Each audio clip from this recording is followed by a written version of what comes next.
Hi, and welcome to day 46 of the Feathered Quest. Our bird of the day today is the red-bellied woodpecker.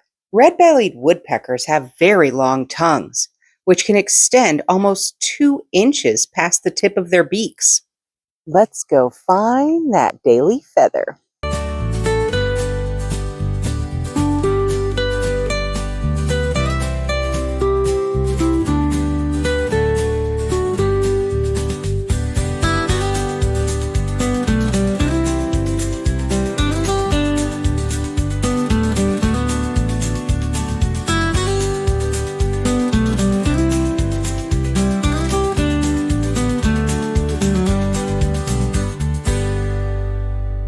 Thanks for coming along with me today, guys. Remember, you are loved and the world is full of wonder.